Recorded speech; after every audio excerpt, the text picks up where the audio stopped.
Shalom, everyone. Um, Tonight, first, let me say I hope that all of you had a wonderful Shavuot, and we are in the month of Sivan, and where a lot of things are happening. I know that all of you have seen the various things that have been occurring, the various terror attacks. As of now, there have been three. And we'll talk about these as they go on, but um, uh, in my opinion, things really center and come to focal points around God's holy days. And it's a time that you watch, you see, and you you let me get something set up here. You always in anticipation of the things that are happening and will happen. Let me try. Let me see something here.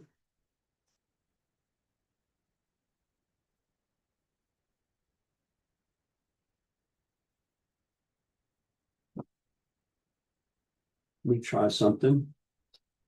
I'm trying to get something set up that should have been set up, and it was, and it's not now. But give me a second, and hopefully.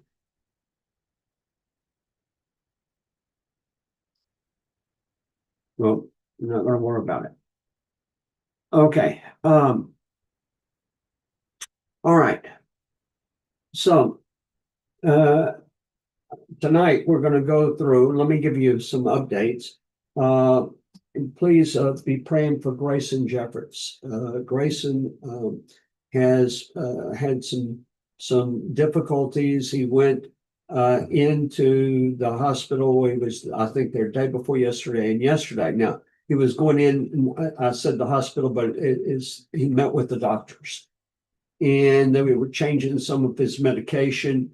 And the hope is that he will respond and everything will be just fine. Also, as of yesterday, the Alvin Hotz family, Justin Hotz, they had the funeral yesterday for Justin's sister Raina, and so please be praying for them. Now, they had some very, very good news concerning his mother, who for months they've been trying to get her on Medicaid and for all the various paperwork to get done, and it just kept being hung up and hung up. And as of today, it came in, and it makes their situation much better. I think it's also significant of the timing that it came in, because this family really needs to see the hand of God right now. And so, this is a thing to be praying about. I'm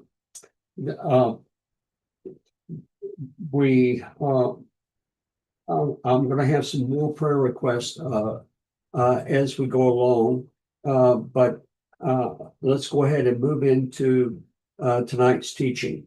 Okay, now it's going to be on Babylon, which I believe in that Babylon is the United States. If you're new to watching my teachings, this isn't a new teaching of mine. This is something that I began teaching in the late 1980s. At that time, I believe that the only other one that was teaching it that I knew of was Jack Van Impe. And Jack,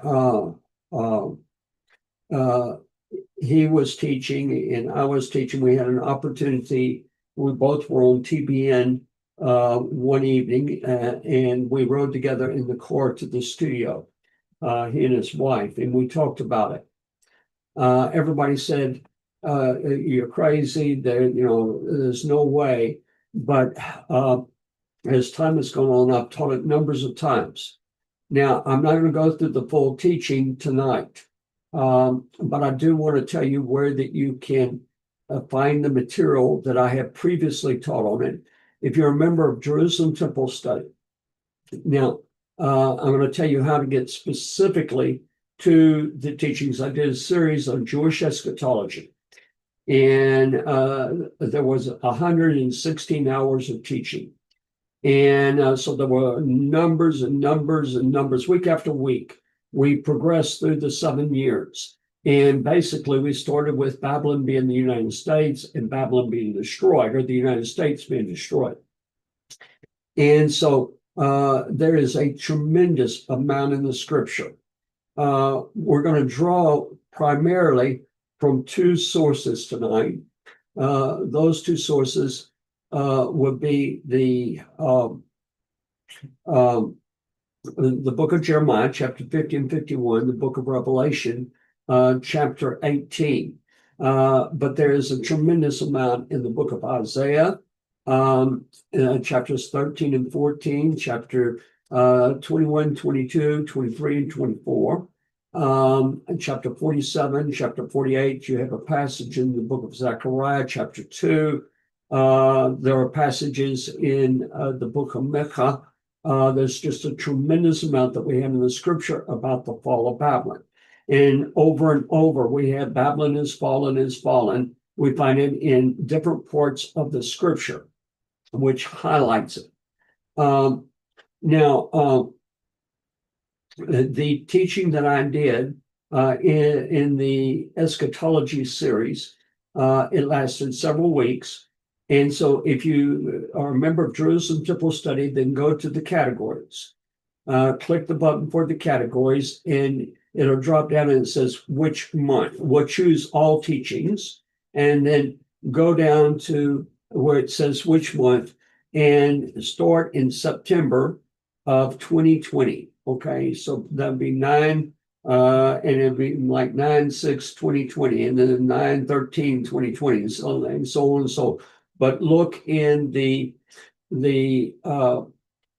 September and October teachings, and maybe even into the November teachings. Now, we're going to go into this, and I've got 2 different PowerPoints that I put together for this. One of them has various news clippings, news articles, and then following that, it has the complete text of the Jeremiah 50 and 51, Revelation chapter 17 and 18, and 2 verses out of the book of Isaiah. And we're going to switch. We're going to just kind of roll or scroll through that so that you can see all that it kind of covers. But what I want to do is do basically an update on that teaching of, as I taught back then, that I believe that Babylon is the United States. I believe that Babylon will be destroyed, or the United States will be destroyed, and I believe that that will be at the beginning of the birth pains. Now, there are numbers of things that it will tell you about. The country is described in the last days, at the time that Mashiach would come. It is described as having a large Jewish population, and the Jewish population is being told, get out, get out. That the country is deported from its heritage. It is listed as the most powerful of nations, or at least one of the most powerful of nations. Its defenses mount up to heaven. It is basically the policeman of the world. It is made up of mixed peoples. It is there are just numbers and numbers and numbers of things that the only nation that would fit that bill, that would be a major nation in this day and this time, would be the United States. Okay, so, but there were several things that they weren't happening at the time, okay?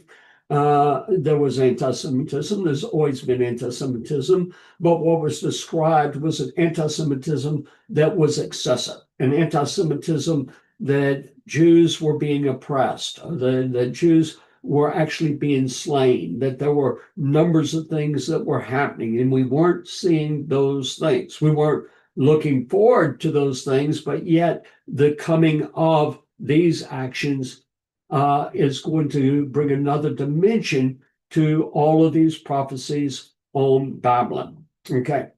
Now, I'm sure that you're aware of the three attacks. The first came in April. It was on the night of Pesach, and the governor of Pennsylvania, who was Jewish, actually was considered as a running mate for Kamala Harris.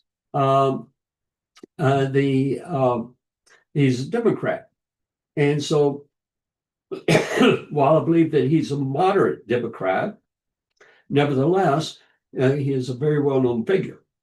And he had a Seder in his home that night with some friends and his family. The friends left, they went to bed, and someone broke into the house and set the house on fire. It literally gutted a major section of this house. And this was followed up, of course, 2 weeks ago with the slaying of the two Israelis working for the embassy at the Jewish Museum in Washington, D.C. And it was a very obvious terror attack, and the man was screaming slogans like "Free Palestine" and so forth. He shot the two at point blank range. I don't think that he targeted them as individuals. I think he targeted them as Jews, and that's what he was seeking to kill, and seeking to make a statement in his murder.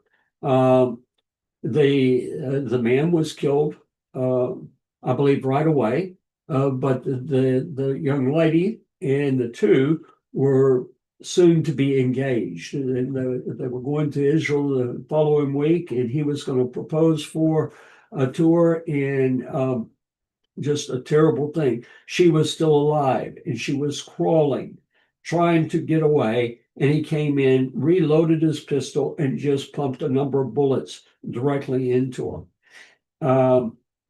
Okay, so there were various newscasts that were coming out. The Jews were stating what I was seeing on television, that it's a time of danger for Jews. Okay. Now the attack in Boulder, Colorado, which was it was not a protest. It was a walk that was done daily. And my understanding is that it started right after the October 7th a massacre that was conducted in 2023 on Simchat Torah in Israel. And that was when the hostages were taken. And this walk, daily walk, was there to support and to pray for the release and the well-being of the hostages. It was not a violent protest. It was a peaceful walk where they would call off the names of each of the hostages during this walk. And there was a little group of individuals that would come and daily do this. And sometimes it might have extra people, at other times it had less. But the man that was from Egypt, first off, the man that killed the two. I don't know about the one that set the fire in the governor's mansion, but the man that killed the two, I'm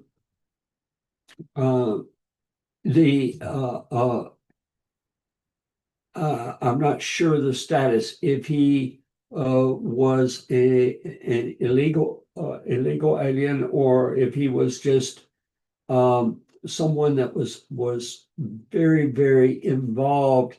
And my understanding is that not only was he involved in the Palestinian protest. He was also very, very anti-American as well as anti-Israel. And this man that was involved in this fire episode with all the Molotov cocktails, a homemade flamethrower, that he was an illegal resident. That he should have been removed, and it creates a real danger. Now, I've got some articles that I want to go into. I don't feel that I need to tell you what you already know. And I'm sure everybody is very, very aware of this situation. All right. So let me get to where I can share my screen.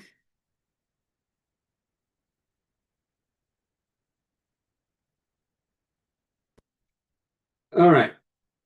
So this is on Babylon Revisited, Antisemitism, Terror, and How America Looks Today in Prophecy.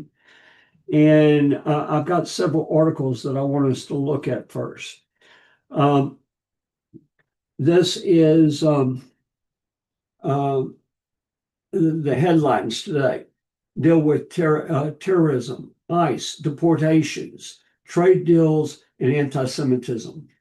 We're going to look at some of the things in the media. All right, this is an article. Here we go. There we go. All right.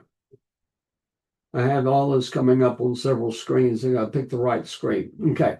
This is an article by Eliyahu Berkowitz. Okay. Now, I know Eliyahu Berkowitz personally. And it's called New Wave Jew Hatred, Killing Christian Zionists. And so what we saw last week was not an anti-Semitic attack. 2 people were killed with no regard for their religion. They were murdered because they were Israeli.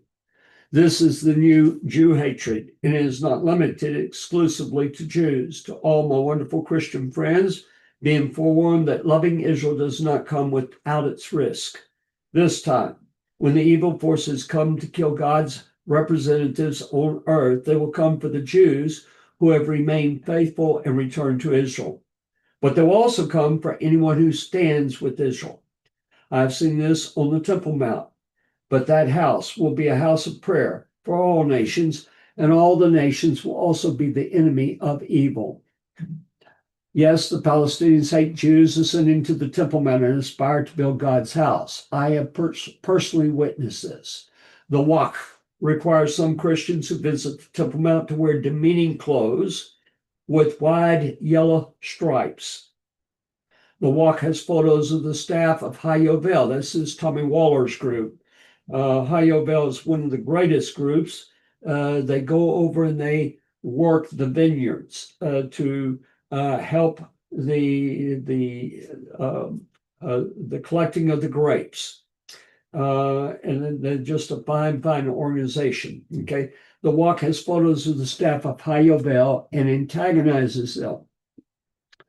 Again, I am putting out a request to Christians who ally with Israel. Please stop expecting us to accept Jesus.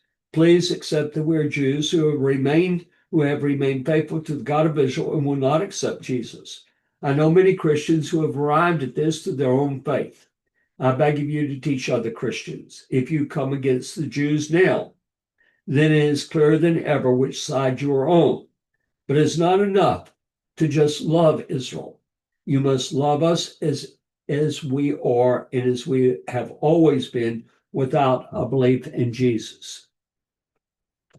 But make no mistake, loving Israel is a dangerous proposition these days. It has been a long time since Muslims murdered Christians for their faith, as they have throughout most of their history. But I fear that is the new stage we are entering.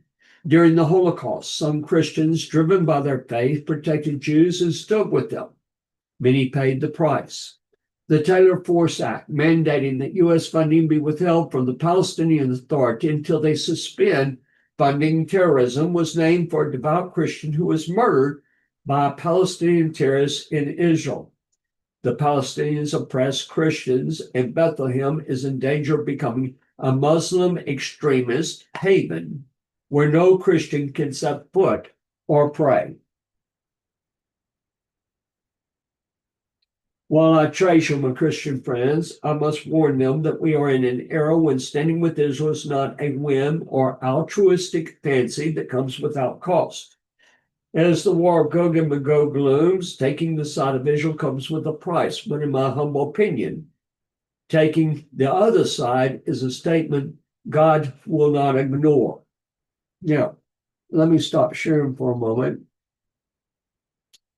First off, I believe that we are to stand with Israel. I believe that they very definitely, there could have been non-Jews, they could have been believers in Yeshua, of whatever, that were walking in Boulder, Colorado with that group. Okay. I know many people that are not Jewish that have participated in various walks of that type. And Edgar Robbins and his group, the entire group, they have participated in certain things along those lines. It is the right thing to do. But you have to realize that we're talking about something that you will never be able to explain. Antisemitism is an evil, and people have tried to explain it one way, dozen ways, and the bottom line is a spiritual thing. It is a spiritual, a demonic spirit. It has been around since the beginning of time. It has manifested itself in country after country after country. It has been in England, it has been in Germany, it has been in Russia, it has been all through the world, wherever you would look. But understand that this is a Jewish problem we're talking about. We're talking about a God problem. We're talking about a problem that could very well affect some of the people that are watching. It could possibly affect us. I don't know. It's not a thing that we need to live in terror. We do not need to be hiding. I'm not trying to say that, but we also need to be wise. Now, why did I choose this article? Because this article addresses that it's not just a Jewish thing. It is a thing that if you stand with God, you stand with Israel. But if you are against Israel, that will consequently place you against God. Okay. And we're going to go into some of the media and what is happening in the media and how it is inspiring the flames of this anti-Semitism. Okay. Let me go back to the article. And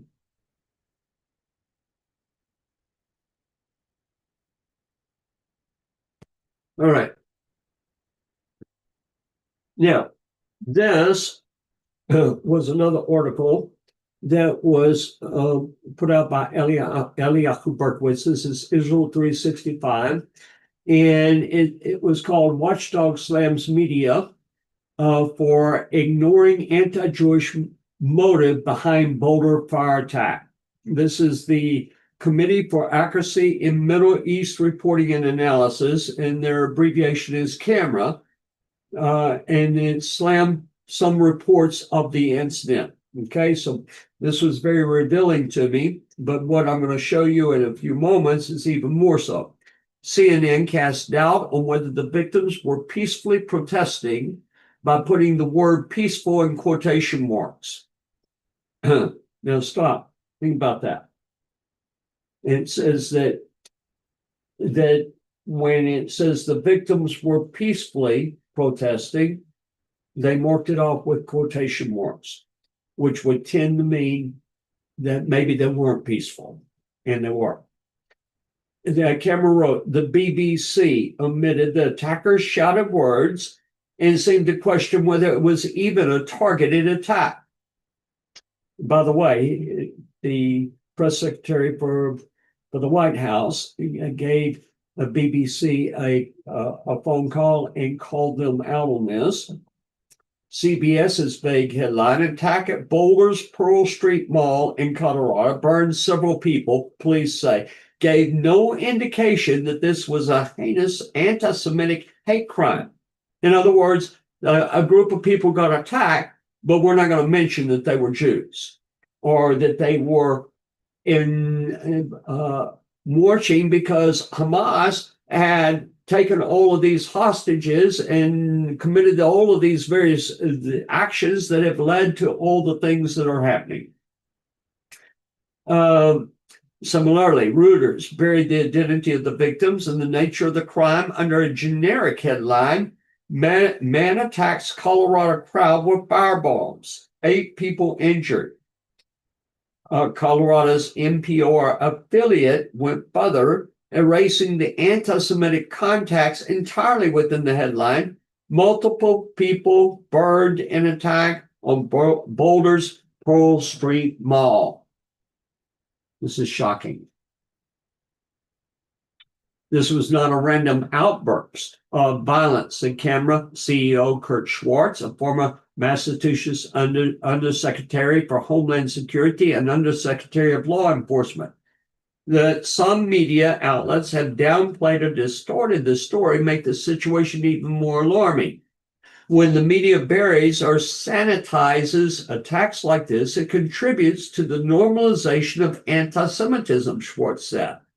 This is a journalistic failure and, more troublingly, a moral one.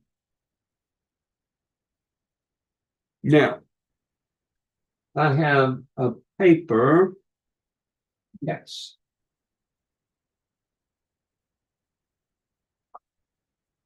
There was a report. Let me stop sharing. There was a report. I made a mistake on what the White House press secretary called BBC about.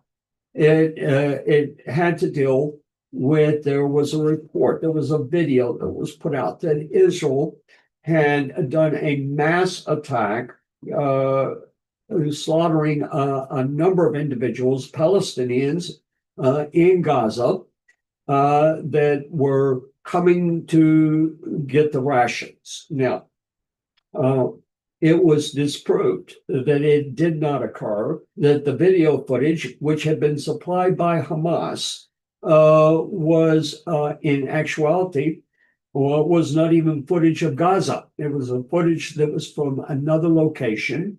And there were numbers of statements and facts that had no validity whatsoever. And all of this had come out. It was on the news yesterday.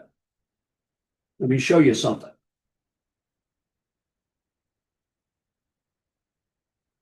Give me a second to get my projector going.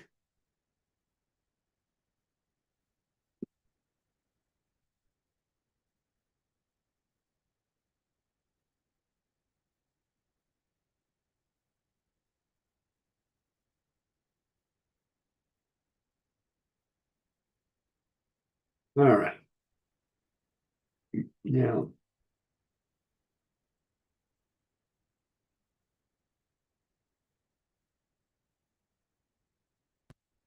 all right. I am not a liberal. I am a conservative. Okay. I take the New York Times because I want to read what they're writing. This was on today's, one of the articles that came out from the New York Times today. And it was on my phone early this morning. And so I printed it out.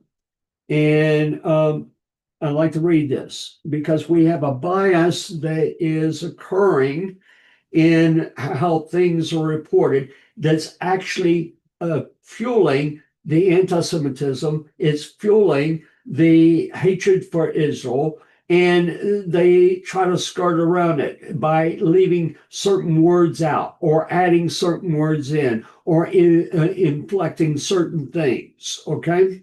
So Israel's decision to change how food is distributed in Gaza hasn't just been disruptive, it has been deadly. Last week, the military empowered private, mostly American contractors to deliver aid. They began getting food to some Gazans after an Israeli blockade stopped supplies for nearly 3 months. That sentence is not true. The war has decimated farmland that once grew wheat and olives, and without crops or food shipments, Gaza has become the hungriest place on earth. That statement is also not true, according to the UN. The UN, by the way, gets a lot of its information direct from Hamas, and they do not discriminate on that. As the first cardboard boxes of food arrived, people sprinted, scaled barriers, and joined surging crowds to get them. And Israeli troops stationed near the aid sites have repeatedly opened fire. Nearly 50 people have been killed and dozens wounded, according to Red Cross officials. All the news sites suspended operations today, and Gazans are desperate for food and water. Below, I explain what is happening and why. A new program. For most of the war, experienced groups like the United Nations have distributed aid. It has become contentious. Yes, the experienced groups, but many of them were actually working with Hamas. And that is the reason that it was no longer done by the United Nations. Aid groups say their work has been unsafe and constrained. Israel has targeted aid convoys and facilities that it erroneously determined to be a threat and repeatedly blocked deliveries. At the same time, Israel said that some aid workers had ties to Hamas, and it claims that Hamas had diverted many of the supplies. They were diverting almost all the supplies and then selling it to the people, and they were using this in order to recruit fighters and so forth. That couldn't be verified by the Times, and the UN said it was exaggerated. Again, you have to follow the sources. Where is the information coming from? So last week, Israel implemented a new system. It transferred the responsibility to a private group called the Gaza Humanitarian Foundation, which pays American contractors to deliver food. Israel conceded to the plan and said the process would be neutral and independent, but the group's leader said he didn't think that was possible, so he resigned. A chaotic rollout.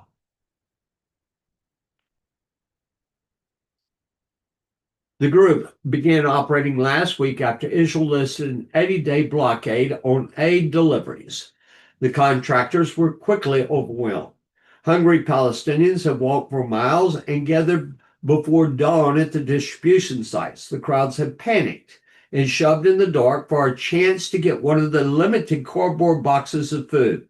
Israeli soldiers stationed near the sites have repeatedly opened fire. The circumstances are contested, but the Red Cross reported at least 27 people were killed yesterday morning, and at least 21 people were killed in a shooting on Sunday. By the way, again, let me mention that this was on the news yesterday, and it was covered. It was all of these claims were dispelled as being information that was channeled to these groups through Hamas. Okay, and there is no way that they could not have known. I'm talking about the New York Times, that they could not have known that this has already been exposed for being an untruth that is a fabricated campaign to inspire anti-Semitism. All right,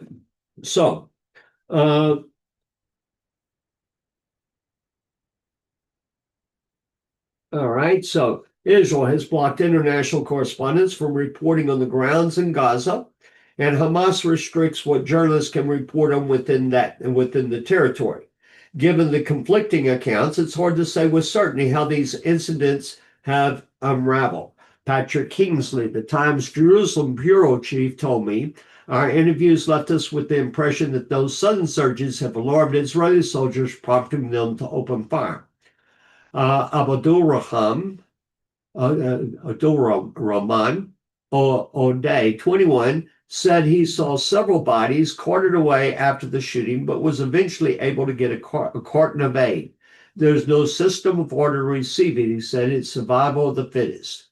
Others weren't able to get a box. We go, we see dead and injured people in front of us, and we leave empty-handed. Rasha al-Nahal, a displaced Palestinian, said, the only thing we get from going is humiliation. The context.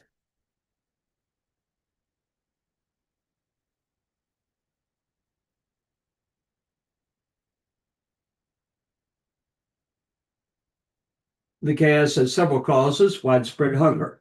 Israel's recent blockade left all of Gaza on the brink of famine, according to the UN.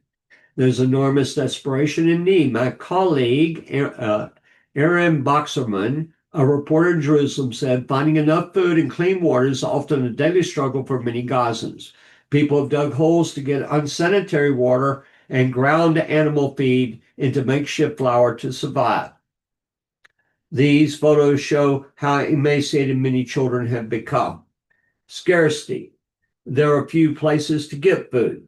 The new program has announced only 4 distribution points. The previous UN coordinated system had 400. It's rare that all 4 sites are open and there isn't enough food for everyone. Military strategy. Israel says the new system is needed to stop Hamas stealing, stockpiling, and selling food, all of which could help the group, which the U.S. considers a terrorist organization, sustain its power. UN claims Israel may have another goal: displacing people from northern Gaza by concentrating aid sites in the south. Let me mention that that is a goal of Israel. I do a weekly update with Gila Trebich from Jerusalem and Roy Shaposhnik, who is the deputy brigade commander of one of the tank brigades. He is with the Barak Brigade, and we have worked with him for years and years and years. There is very definitely the strategy in our last program. Roy took a map and he said, this is where the food is going to be distributed. And that it is in the middle point so that the Gazans would go to the middle. They're trying to relocate them as they're going to be doing extensive going through, finding all the tunnels and everything. They want to move the population out of the area where they're going to be operating. Okay, let me finish this article real quick. And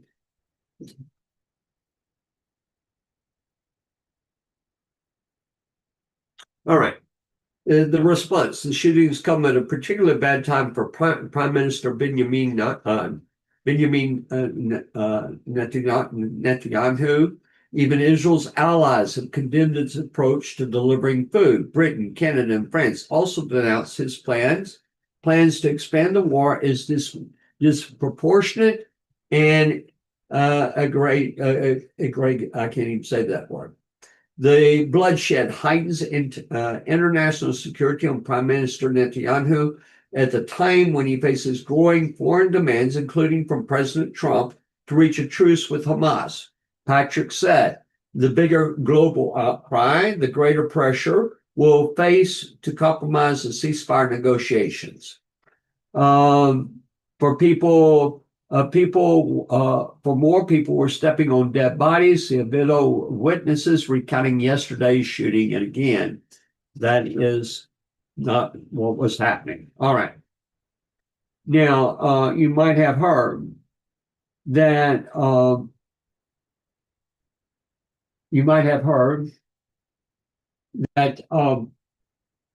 there was to be a ceasefire. There were to be 10 hostages, living hostages that were released, and 15 to 18 bodies. Hamas made a counterproposal.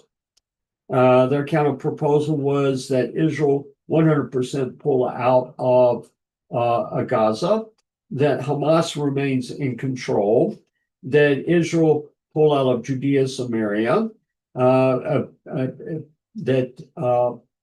by the way, no hostages would be released, and that they would that Israel would rebuild Gaza. Okay. And of course, there were other demands, and there was crazy and is, but the problem is we have reporting that doesn't report what's happening. It reports where there's little words all through to where it makes the Jews are the enemy. The Jews are the enemy. That Zionism is something that is not, that is evil, and that basically it's going right on top of what we've had in the universities. And we are at an all-time high in anti-Semitism in this country. We have exceeded anything that has ever occurred before. And so I'm going to go to the slides. Now, what we're going to do in these slides now is this is just an overview of what we had in the previous sessions that I did back in 2020. And this is only part of it, and I don't want to spend the whole night on this. I want to take particular verses, and we'll spend the next hour going through those verses, as these are the things that are happening. The word that the Lord spoke against Babylon, against the land of the Chaldeans by Jeremiah the prophet: declare among the nations, proclaim and set up a standard, proclaim, do not conceal it, say Babylon is taken, Bela's shame. Okay. And then it has that out of the north will come up. And we have an expression in those days and at that time, which is an expression peculiar to the book of Jeremiah, but it is always associated by the sages as being at the time when Messiah would come. The children of Israel shall come, they and the children of Yehudah together with continual weeping. They shall come and seek the Lord their God. They shall ask the way to Zion with their faces toward it, saying, come. Now, we're going to cover this one in the next slide presentation, so I don't want to go into it now. And this is all who found them have devoured them. Well, that's a true statement if you've ever seen it. We could go to the pogroms. We could go before the pogroms, the Spanish Inquisition. We could go before the Spanish Inquisition of the various things where Jews were expelled from one country after another country. Jews were slain for being Jews. Jews had their children taken from them. Jews had their possessions, their homes, everything that they had would be stripped from them, and then they would be booted out of the country. They have said, we have not offended because they have sinned against the Lord, the habitation of justice. And the number of these actions that were done by what is called mainline Christianity. I know, and you know, that everybody that says that they're a Christian is not necessarily a Christian. It's something that they were raised in, that their country follows, or whatever. But anti-Semitism has been ripe in all of this.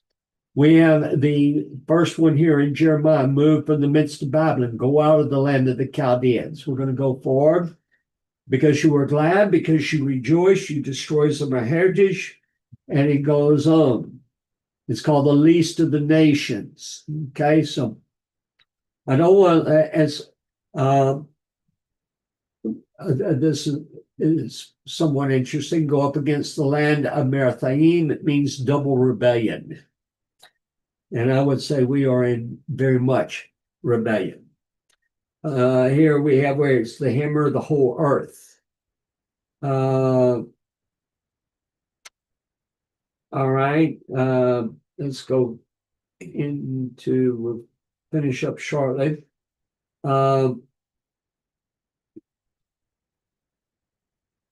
We have where she's destroyed. You see that she's a land of mixed peoples. All right.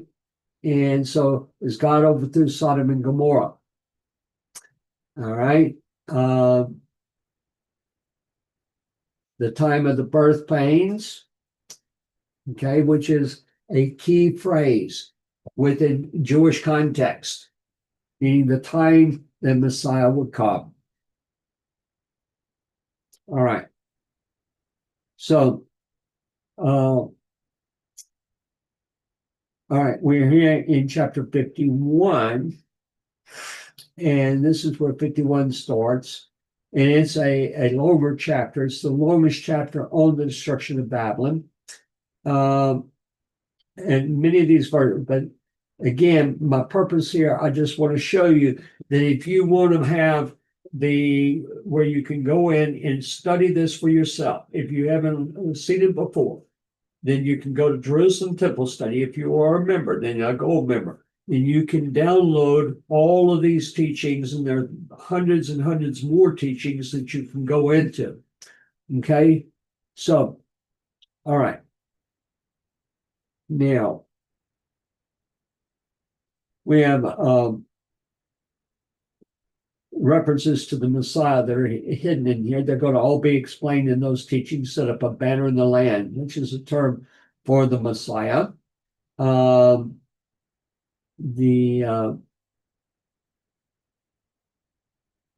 at this phrase: "Let the violence done to me and my flesh be upon Babylon." Okay, we'll talk about that one. All right. So we're getting down.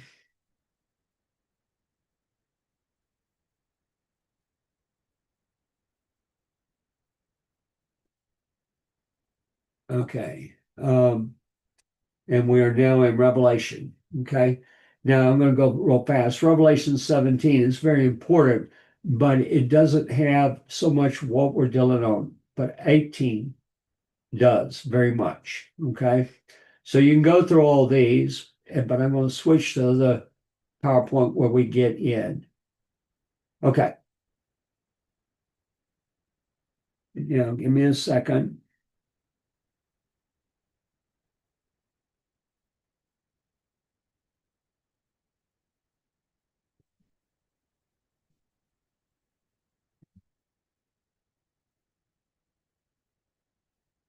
Wait a second.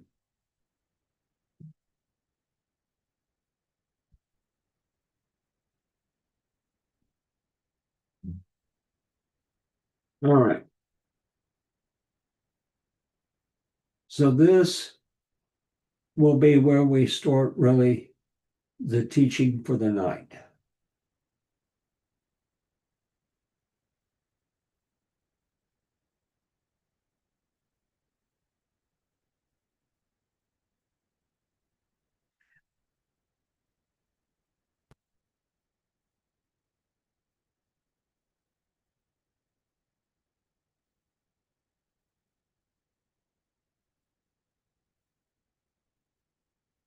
Okay. Babylon Revisited, Antisemitism, and Terror. Okay. All right. So, Jeremiah chapter 50. We already talked about this briefly, but we're going to talk about it much more extensively now. In those days and in that time. Again, this is an expression. You'll see it in Jeremiah 23. It's several places. In those days and that time is a time that was a mechanism for saying to the sages of their day and the sages that would come down through the various time periods, that is when Messiah would come. In those days and at that time, the children of Israel shall come, they and the children of Yehudah together with continual weeping, they shall come and seek the Lord their God. They shall ask the way to Zion with their faces toward it, saying, "Come, and let us join ourselves to the Lord in a perpetual covenant." Now, that will not be forgotten. And we have seen this occurring since October 7th. The October 7th, 2023, the attack that Hamas brought, especially among the soldiers. And there has been several moves towards God in all this. There have been moves of soldiers starting to wear tzitzit, so much so that they could not keep up with the supply of tzitzit to the soldiers that were requesting it. It in turn has had a domino effect in leading the country into a spiritual revival. Now, it is not a case of that the entire country is following after the Lord. There is a huge amount of secular Jews right now in Israel, but we have something that has begun. We have the return to the Temple Mount. I'll stop sharing for a moment. We've got to go to a break in just a second anyway. But we have one of the events. This is a patch. This is a patch for, it says Am Yisrael Chai, but you see it has a holy temple on it. Back before the October 7th event, there were Jews that were going up on the Temple Mount. Rabbi Glick sat right over here, and he talked about that he goes up on the Temple Mount. Hanoch Young would go up on the Temple Mount. He sat in this chair teaching before. Okay, and so there has been a move, and in the move, if you're from my chair, from where I'm sitting, has been dramatic from what we saw in the 1990s.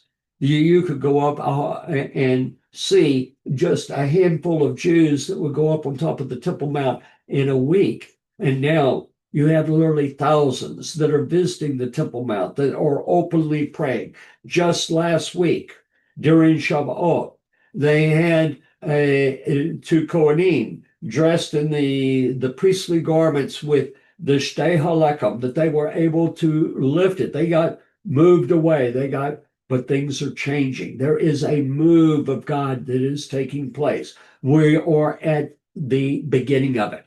In the book of Hosea, chapter 5, verse 15, it says, in their affliction, they will seek me. Okay. And that is one of the things that has happened as the soldiers have gone down, as the casualties have risen, as the soldiers that are in the reserve are months away from their families and so forth, as there are just one after another run to a shelter because of the missile attacks coming in from Lebanon or coming in from Yemen, and all of these things. Out of it, God is doing the work that people are turning towards him. All right. Give me a second, and we're going to go to a break, and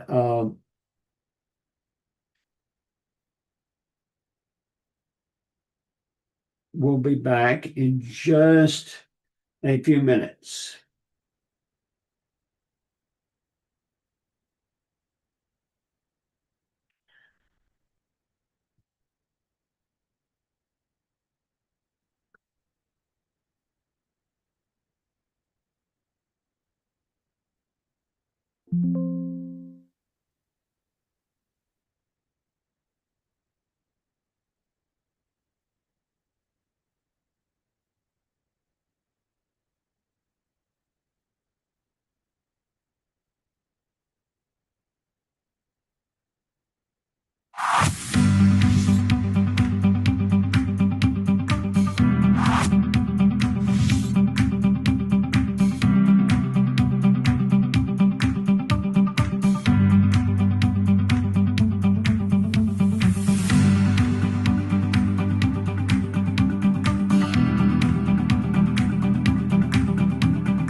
All right.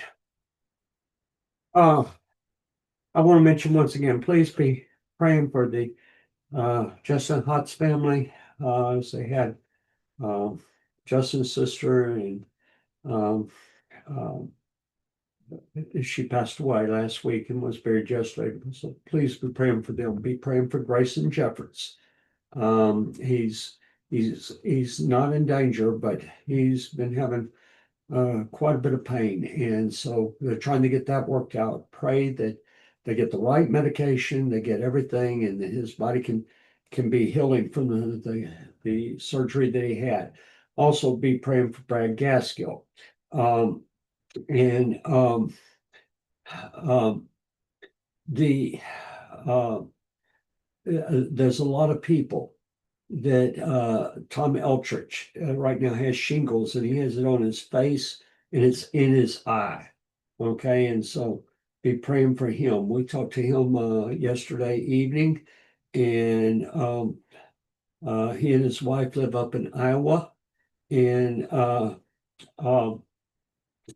he really needs a lot of prayer. Okay. Now, uh, before we get back into the teaching, again, I want to mention about Jerusalem Temple Study. Uh, you can join as a free member. You can join at different levels. The gold membership is $25 a month, but there are literally hundreds and hundreds of teachings there. You can watch the entire eschatology series. If you bought each of these, there's seven DVDs, and they're $25 a piece. And they're not DVDs, they're flash drives. And each one of them, it comes to a total of 116 hours, but it takes you from the beginning of Jewish eschatology, takes you through the end. But you can go back, and so all of this was done in 2020. So you go to all teachings, and you can see where it starts. You can put in each month, and you see where it starts, and you have the benefit that you can watch not only that series, but you can watch all of the series. You can download our book on the Mishnah and other things that we have. Now, one thing that I didn't mention before is that we have an app. And if you're a gold member, the app, you get it automatically. All you got to do is put it on your phone. And not only will it give you everything that's on Jerusalem Temple, but it gives you the various readings. It's full of features, and new features are being added all the time. Now, I apologize that going through the slides as we did, you could be frustrated. But I know that 90% of you have seen the teaching on Babylon. Okay, and I wanted to be able to show what was there for those that didn't, say, and give you a place that you can go to hear the full teachings. But now what we're going to do is we're going to go in, and we're going to go in and develop some of these verses that will give us what exactly is happening now and where the scripture spoke about it. Okay, so give me a second. And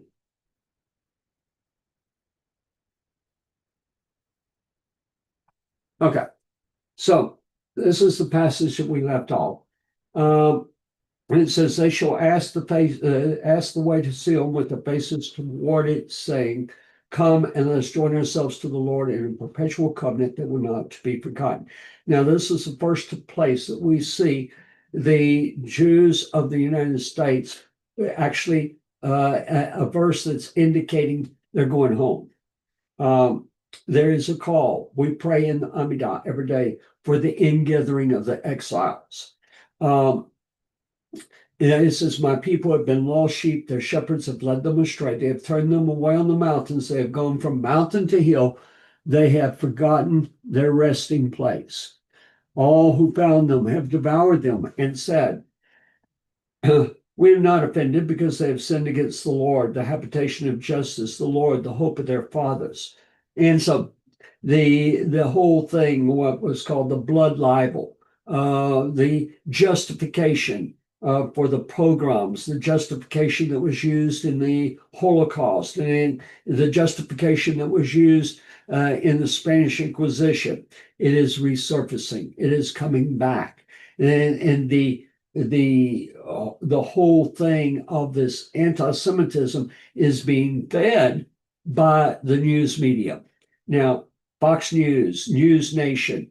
I would encourage you here on our Facebook page, the Hatikva Ministries Facebook page. We do a weekly update, and it gets posted there. Again, this is with Gila Trebich and Roy Shaposhnik, and we will talk about these various issues. We'll talk about what is happening, the various claims that are being hurled against the Jewish people right and left, against the state of Israel, against the Israeli army, all of these things. Now, in verse 8, it says, move from the midst of Babylon. Traditionally, Christians have thought this was speaking of them. It's speaking of the Jewish people. Go out of the land of the Chaldeans and be like the rams before the flocks. Now, we're going to have this come up numbers of times in Jeremiah 50, Jeremiah 51. It'll be in Revelation 18, which we'll be to tonight, but it's also found in the book of Isaiah numbers of times. It's in the book of Zechariah over and over. Go out of the midst of Babylon. Now, before, I want to go back where it says, they have forgotten their resting place. Well, Jews have known that there's a state of Israel. I mean, it's not a matter of that. It's a matter that they feel comfortable here. They feel comfortable. They've got businesses. They've got relatives. They've got all of these various things. But God is changing that. We've talked before about the hunters and the fishermen. In the past, God sent the fishermen, but now the hunters are coming out. And I talked to a rabbi out of New York. I guess must have been Friday before Thursday or Friday last week before Shavuot began, or possibly a Sunday morning. Possibly that was it. But anyway, we were talking about all the terrorist activities and everything. He says, you got to keep a low profile right now. Now, it's not so easy for him to keep a low profile because he looks like a rabbi. He's got a long beard. He's with Chabad, but he said, this is a very real thing. We've talked about it. We've said, now he has most of his family lives over in Israel, and he when I met him first in Israel. But let's go forward. Okay. Now, because you were glad, this is chapter 50, verse 11 and 12. Yirmiyahu, because you were glad, because you rejoice, you destroyers of my heritage. Because you've grown fat like a heifer threshing grain, and you bellow like bulls, your mother shall be deeply ashamed. She who bore you shall be ashamed. Behold, the least of the nations shall be a wilderness and a dry land. This phrase, because you rejoiced, you destroyers of my heritage. One thing that I notice, that part of the problem of our country is we have gotten away from our values, our moral values. We have where even the conservative side, the conservative side is going to be against, the homosexual movements and the transsexuals and all of this. But the reality is that people profess a belief in God, but you don't see it. The people will say, that if you believe in God, okay, but you don't see it. And it has changed. It has changed from, let's just take Christianity. In Christianity, you had the formal church. Today, Debbie used to be an organist for the for different churches. That's how she got a lot of her money. Is that she worked as an organist and so forth, and so she hasn't played the organ in years. We're cleaning up the room where she has her piano, and she's got all this music, and she said, I thought about that I would maybe give this to some organist that's working in a church or so forth, but she said, you know what? They don't do that anymore. They all have this, they have bands. They have bands, and that has become where people go and they are told what they want to hear, rather than what the Word of God is saying. There has been a deterioration that has occurred, but it ripples down. So you see it in the media, you see it in the schools, you see it in everything that we have become hardened to where that we accept things that we would have been aghast at a few years ago. And it is not only the left that's doing it, it's also the right. And so these are the reasons that this anti-Semitism has been able to get in and take root, and it's growing and it's growing and it's growing. It wasn't, in just the last 2 years or 3 years that we began hearing about these protests and the things. The kids that were going to school were coming back and they were anti-Israel. They had been brought up different, but they came back from school. And we're not only talking about colleges and universities, and not only the Ivy League, but it is across the board. But we have the liberal press. Where is the liberal press? The liberal press is so anti-Trump that no matter what we're talking about, I'll give you an example. The deportations. The left is against the deportations. How can this be? I mean, we have where the people are being deported, they're actual criminals. I mean, they have committed murders, they have committed rapes, they have been very violent. Okay, these people that came in that not only are they living here illegally, they are breaking the laws of the country and all the moral values. Okay, and so those people need to be removed from the country. They need to be removed from the country.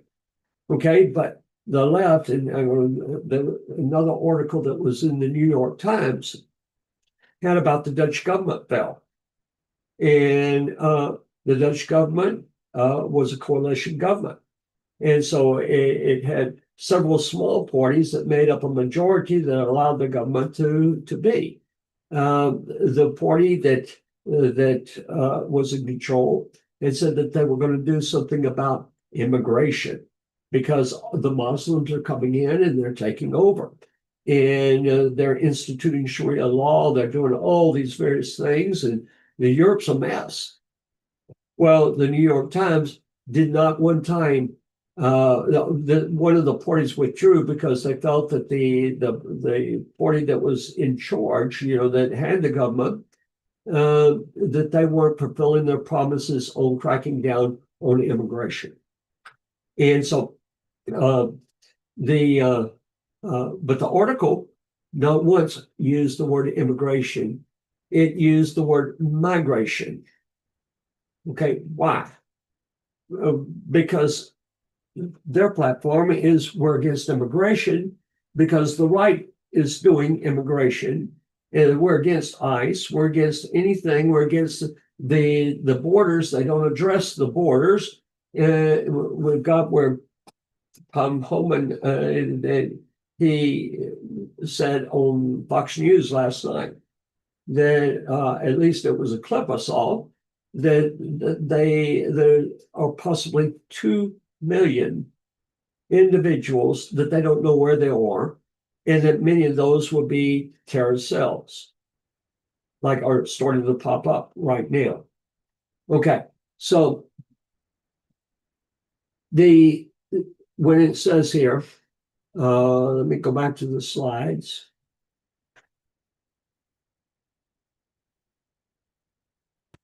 Because you rejoiced, you destroyers of my heritage. We have to take account for that too, right and left. Okay, so we bellow like bulls. Some of the things that we see that are coming out on the news media is absolutely crazy. All right, let's go forward. Now, this is from Jeremiah 50. First verse at the top is going to be verse 15. Shout against her all around. She has given her hand. Her foundations have fallen. Okay, so we were built as a nation on a belief in God.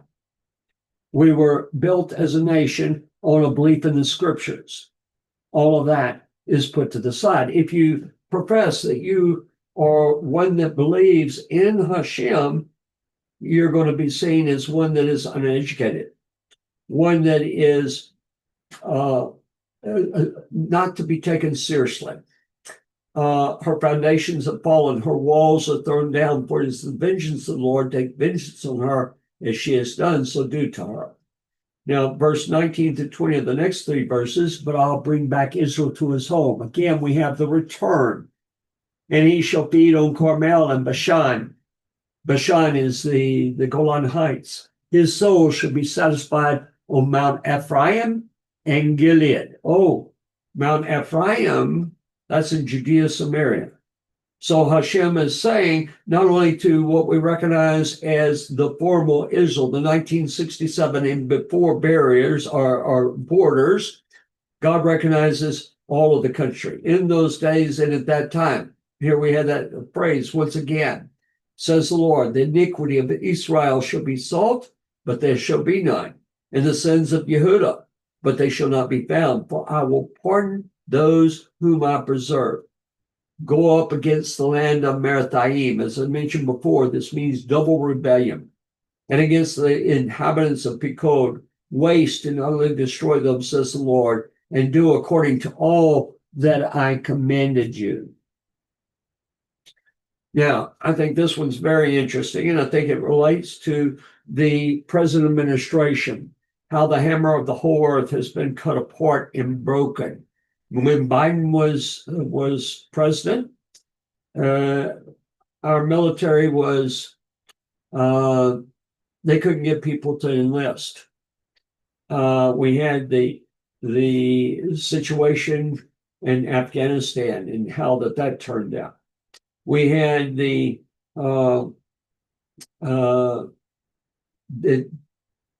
respect that we had as a nation, as a military, was at an all-time low. That's changed since Trump has come in. And one of the things that immediately happened is that the floodgates were open. We had people that were enlisting all over the place. They came in and what they were centering on in the military was the woke items and everything that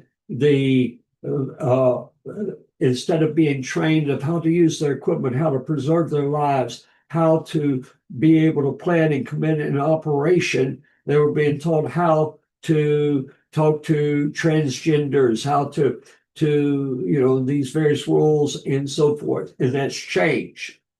Once again, we will be seen as the hammer of the earth.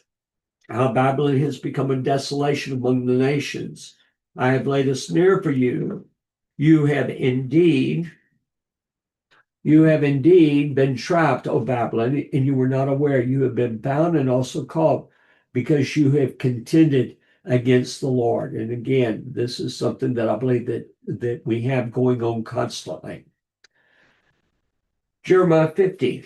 We're going to come back to those that are leaving Babylon. This will be the Jewish people. The voice of those who flee and escape from the land of Babylon declares in Zion the vengeance of the Lord our God, the vengeance of his temple. Now, I want you to stop and think about this. The voice of those who flee. Why do people flee?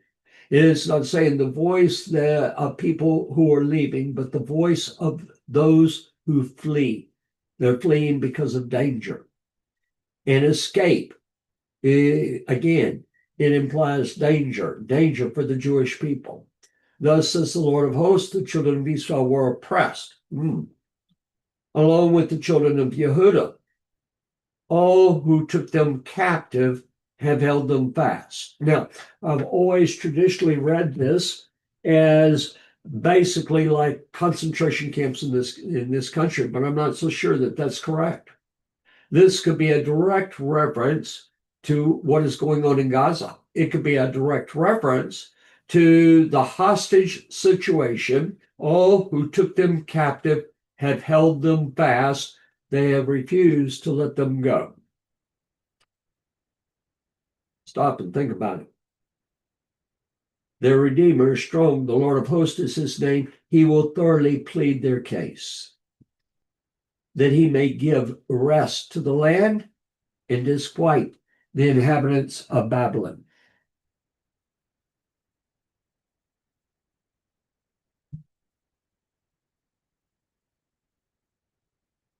This is chapter 51. So we're moving into the second chapter here. And I'll send winnowers to Babylon, who will winnow her and empty her land. 2 million. 2 million, they don't know where they are. They didn't know about this guy that had the flamethrower from Egypt. They didn't know about the individual that shot down the two at the embassy. Now, I saw one of the liberal broadcasters said, why not? Why not? Well, we have a mess. We had open borders and people were coming across. They were not investigated as to why they were here. And in quite the opposite, they were given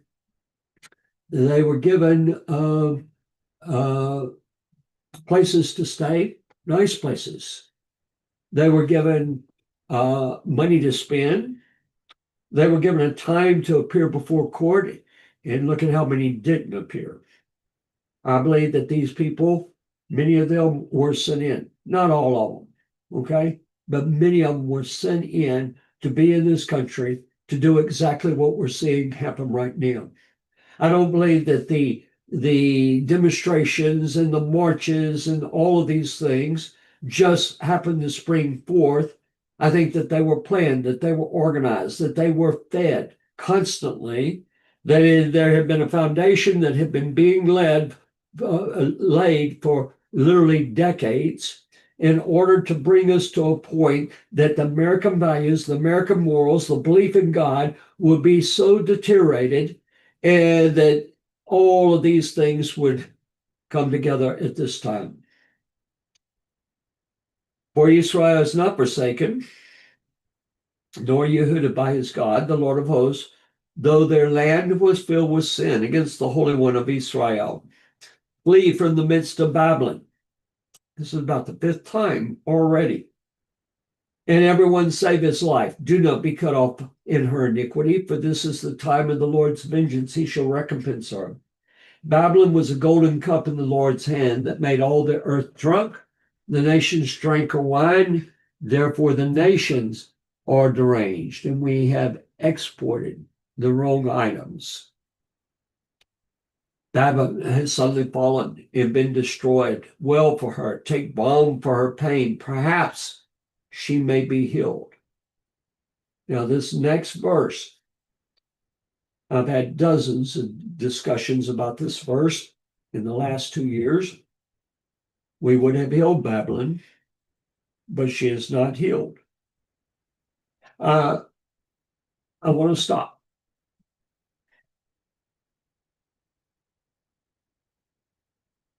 I mentioned I'm conservative. I think that we need to have a two-party system. Uh, I think that we need to swing back, that we not only had gone so far to the left that if it had continued, God would have destroyed us right then. It's not just the border situation. It was not just, but I believe that the handwriting was on the wall and that this country had crossed the line.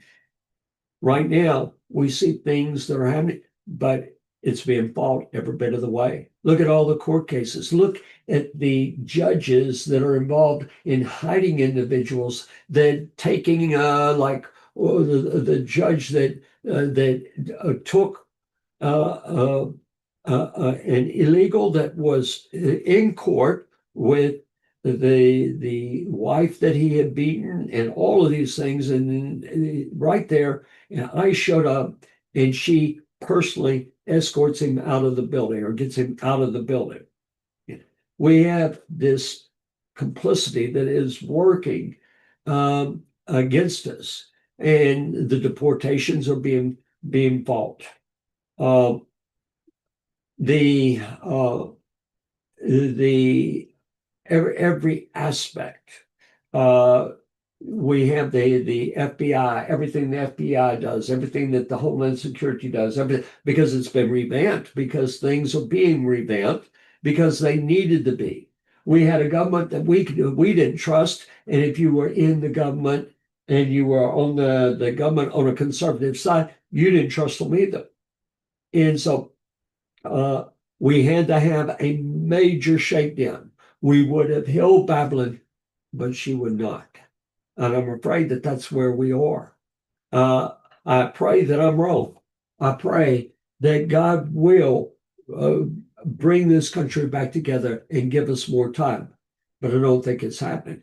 I'm not saying that we're going to be destroyed in the next 5 weeks or 5 months or 5 years. Okay. I don't know when it will happen. What I do know is that it will happen because I believe the scripture, and I believe that it is saying these are the things, and here's how you got to where you are. And so let's go back to the slides.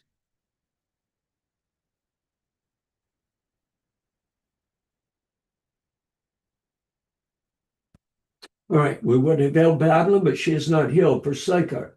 And forsake her, and let us go to everyone to his own country, for our judgment reaches to heaven and is lifted up to the skies. The Lord has revealed our righteousness.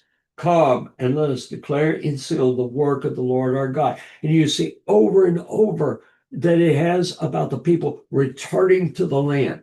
Okay? All right. This is Jeremiah chapter 51, verse 11. And then we're going to have a tremendous passage that I have lots and lots of thoughts on. Make the arrows bright, gather the shields. The Lord has raised up the spirit of the kings of the Medes. For his plan is against Babylon to destroy it, because it is the vengeance of the Lord, the vengeance of his temple. Now that's all 51:11. All right. But look at this. All right.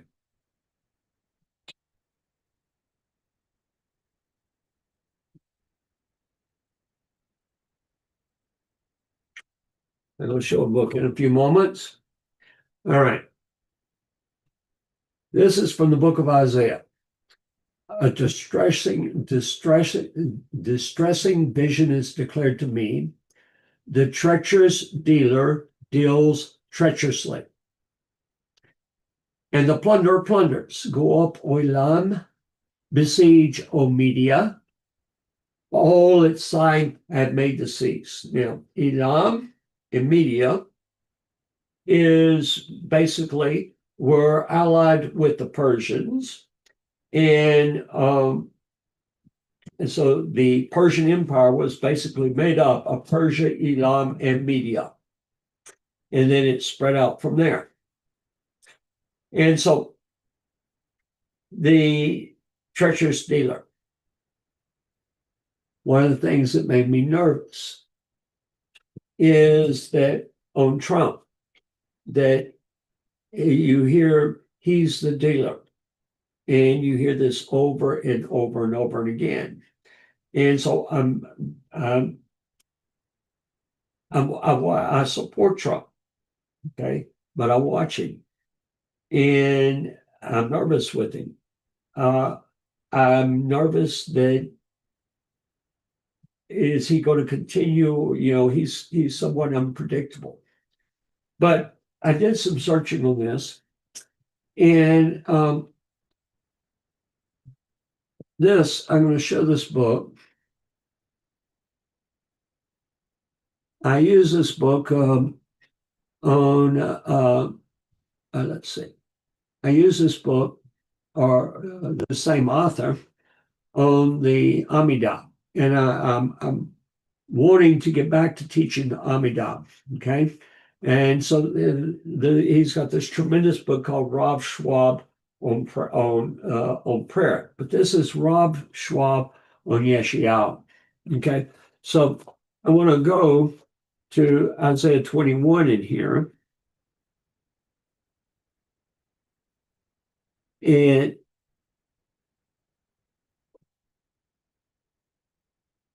Rob Schwab died in 1985. And they had recorded his lectures. And so his son came back and put these together. And let's see.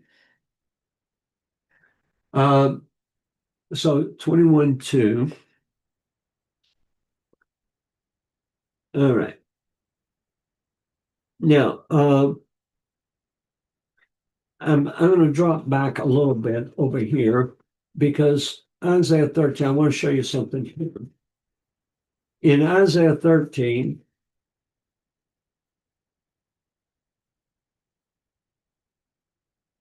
this is the first big chapter on Babylon in the Tanakh. Okay. And so he lays this out, and he has something really interesting here where it says a prophecy concerning Babylon. And a prophecy, literally something that is carried, idiomatic Hebrew for prophecy, as in Vayasi, Mishalo, Yomer. He began his parable and said prophecy is usually delivered not in a prosaic language, but rather they saw in a raised or on a high level of speech. However, it goes through, and he says that there's a difference. We don't have time to read it all, but he says there's a difference where it talks here about the prophecy on Babylon being destroyed, and it uses the word burden. And it says this is a level of prophecy that is above all other levels. Okay. Now, here in chapter 13, he lays out 13 historically. And so he deals with when the Persians, the Medes, and the Elamites came and they conquered Babylon in one night, and how that they did it. And he says all of this is historical. But when he gets to chapter 14, right here, he says this chapter is about when Messiah comes. It deals with the destruction of Babylon. He says there is a Babylon that is historical, but there is a Babylon that is in the future. In 1985, he knew it wasn't Iraq. He knew it wasn't where the actual location of Babylon was, but that it was symbolic of a nation of the last days. All right. So we get over here in chapter 21, and let's go to the next page. This is where we have 21:2, and let's see. A harsh vision was told to me. He who would betray. That's the treacherous dealer who would rob, arise, Elam, besiege Media. I have removed all sign. Okay.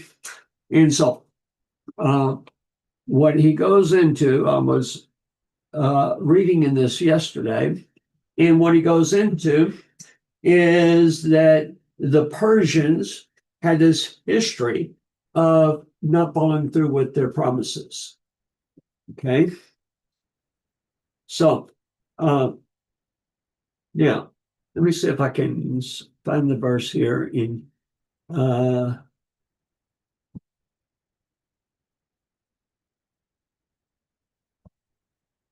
you'll see right here. It has bogid. Okay, that's what we call a double. Now, anytime you see something like this, you know that it is, if nothing else, it's significant. It is a way of, in the scripture, it puts neon lights around something. Okay. Now, we're going to go to 24:16. Okay, so give me a second. 24:16. All the way from chapter 21 through chapter 24 is what Rabbi Rav Schwab says is that all of these are connected. Okay. Now we have our thing from the wing of the earth. Have we heard songs? Beauty belongs to the Tzaddik, okay, to the righteous ones. All right. And then we turn the page and he said, betrayers have betrayed. And now this is going to be translated, most translation, the treacherous dealer acts treacherously or deals treacherously. Betrayers have betrayed, and the betrayers of betrayers are betrayed. And look at this, the fivefold repetition of bogid, betrayer or traitor, is used to emphasize the reason for the destruction of the world. And so it goes forth. Now, let's go back to our slides. You might want to get this book. It's absolutely fascinating. It's not something that I agree with everything that he says, but he has a lot of tremendous insights. All right, now we're going to switch back to the slides. And this, all right, so we have chapter 24:16. From the ends of the earth we have heard songs, glory to the righteous.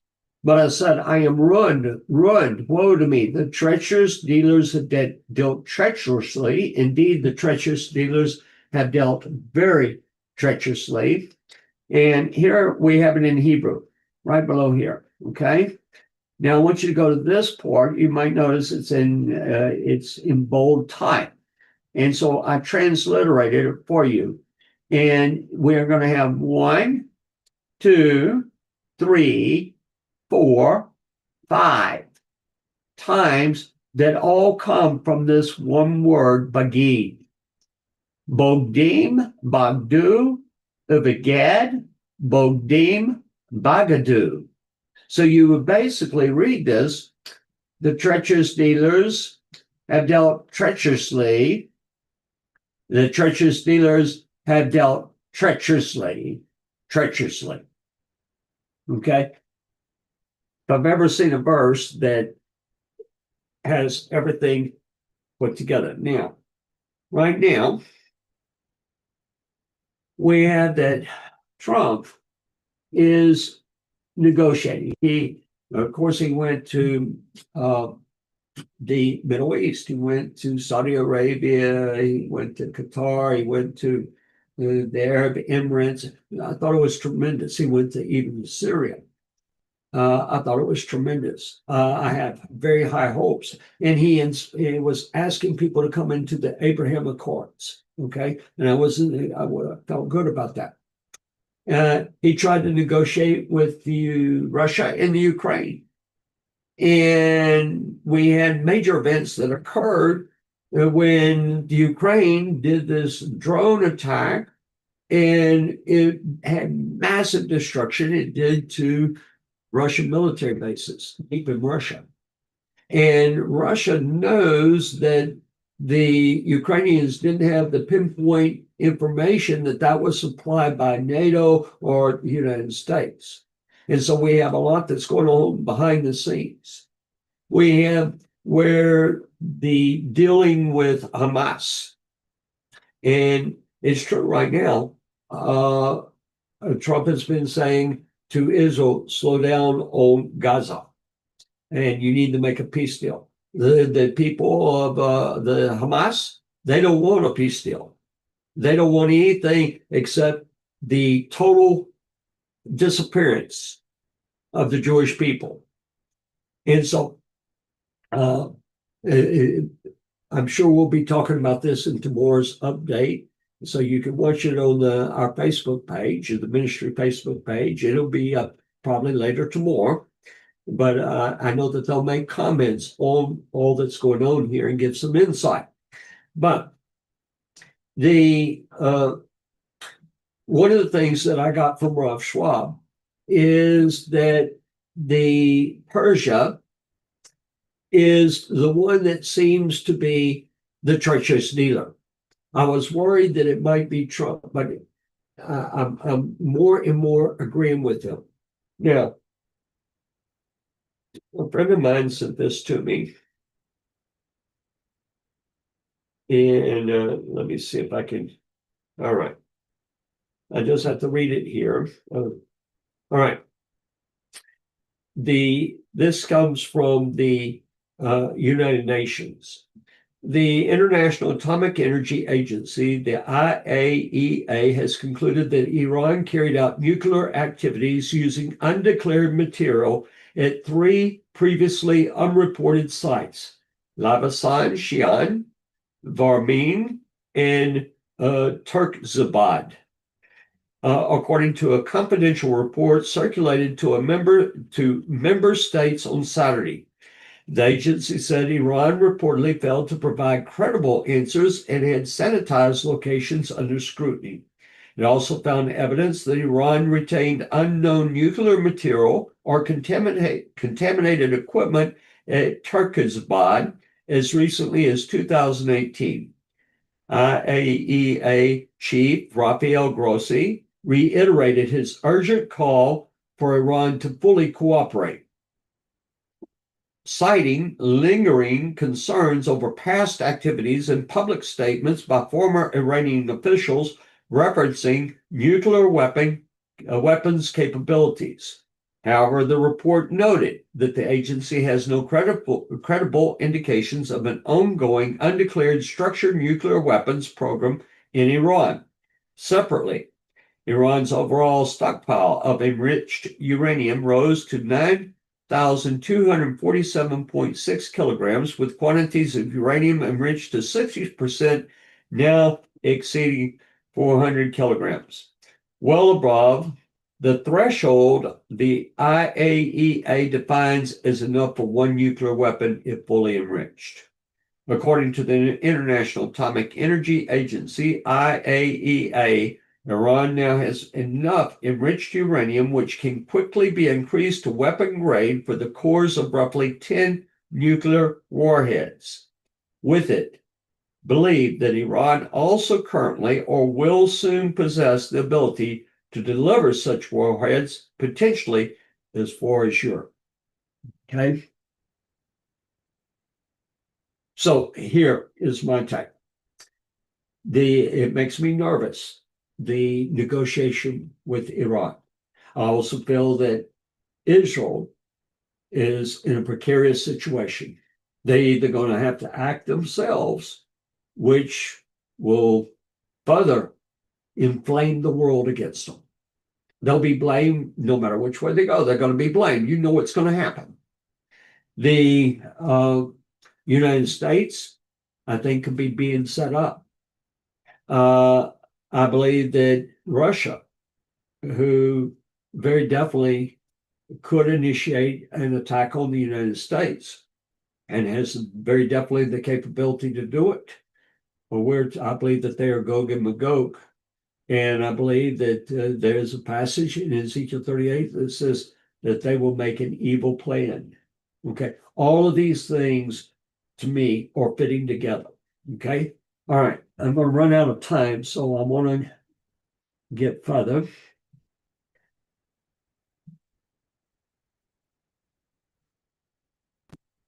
All right. This is from Jeremiah 51:13-14. O you who dwell by many waters, abundant in treasures, your end has come, the measures of your covenantess.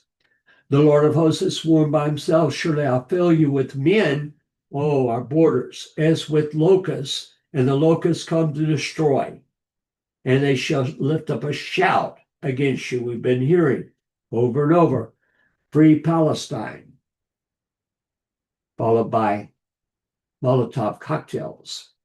Everyone is dull-hearted without knowledge. One of the things that we hear constantly is, number one, they don't get shocked anymore without knowledge. Look at what we're doing in our school systems. Every metalsmith is put to shame by the carved images, for his molded image is falsehood. Oh, falsehood. That sounds like the cry of the media, and there is no breath in them. They are futile, a work of errors. In the time of their punishment, they shall perish. Let the violence done to me and my flesh be upon Babylon. The inhabitant of Zion will say, and my blood be upon the inhabitants of Chaldea. Jerusalem will say. Verse 44, I'll punish Bel in Babylon. I'll bring out of his mouth what he has swallowed, and the nations shall not strike him. Yes, the wall of Babylon shall fall. My people, go out of the midst of her. Again, let everyone deliver himself from the fierce anger of the Lord, and lest your heart faint, and you fear for the rumor that will be heard in the land. A rumor will come 1 year, and after that, in another year, a rumor will come, and violence in the land. We are there. We're having violence. And it's going to increase. It's not going to decrease. It's going to increase. It's going to get nastier. It's going to have where many people are hurt. I've heard predictions from Tom Holman that he's expecting something in the range of like 9/11. We certainly are set up for it. Violence in the land, ruler against ruler. We're there. We're there, and it's just getting worse. You who have escaped the sword, get away, do not stand still. Remember the Lord afar off, and let Jerusalem come to your aid. Though Babylon were to mount up to heaven. Whoa, they're talking about this big, huge bill. And that the budget is going to go off, but to have a system in space that will protect us from missiles. Though she were to fortify the height of her strength, yet for me, plunders would come to her, says the Lord. For all the nations have drunk of the wine of Revelation. For all the nations have drunk of the wine of the wrath of her fornication. The kings of the earth have committed fornication with her, and the merchants of the earth have become rich through the abundance of her luxury. Oh, trade deals. I heard another voice from heaven saying, come out of her, my people, lest you share in her sins, lest you receive her plagues. For her sins have reached to heaven, and God has remembered her iniquities. In the measure that she glorified herself and lived luxuriously, in the same measure give her torment and sorrow. For she says in her heart, I sit as a queen, and am no widow, must not see sorrow. And the merchants of the earth will weep and mourn over her, for no one buys their merchandise anymore. Merchandise of gold and silver, precious stones and pearls, fine linen and purple, silk and scarlet, every kind of citron wood, every kind of object of ivory, every kind of object of most precious wood, bronze, iron, and marble, and cinnamon and incense, fragrant oil and frankincense, wine and oil, fine flour and wheat, cattle and sheep, horses and chariots, and here, the bodies and souls of men. Wow, that last part. And we have an illegal trade of human trafficking, not from our government, but from all of the various organizations that are in our country. The fruit that your soul longed for has gone from you, and all the things which are rich and splendid, are gone from you, and you shall find them no more at all. The merchants of these things, who became rich by her, will stand at a distance for fear of her torment, weeping and wailing and saying, Alas, alas, that great city that was clothed in fine linen, purple and scarlet, and adorned with gold and precious stones and pearls. For in 1 hour such great riches came to nothing. Every shipmaster, all who travel by ship, sailors, and as many as trade on the sea, stood at a distance and cried out when they saw the smoke of her burning, saying, What is like this great city? Saying, or they threw dust on their heads and cried out, weeping and wailing, and saying, Alas, alas, that great city in which all who had ships on the sea became rich by her wealth. For in 1 hour she is made desolate. Rejoice over her, O heaven, and you holy shlachim and prophets, for God has avenged you on her. The light of a lamp shall not shine in you any more. The voice of the bridegroom and the bride shall not be heard in you any more. For your merchants were the great men of the earth. For by your sorcery all the nations were deceived. And in her was found the blood of prophets and Zadokим, righteous ones. And we're there. This was the hardest verse for me. I could see the antisemitism, but would it really come to where Jews were being slain? Would it be the steps that took place in Germany in the 1930s and into the 40s, and all who were slain on the earth? And that is the end of it. I have to go ahead and stop very quickly so that we can get this in the space that we have allotted. But please be thinking on these things. Please be careful, use wisdom. Please stand with Israel. Please stand with Israel more than any of us have ever stood before. We need to do what is right. We need to learn to pray, and we need to pray. And we need to pray effectively. And we need to look for the things that are occurring and will occur. Shalom, everyone, and God bless you. And go back and watch all that we did on Babylon for a full thing where you can go through at your convenience and watch it and question it, write questions, and let's learn. Okay? Shalom, shalom.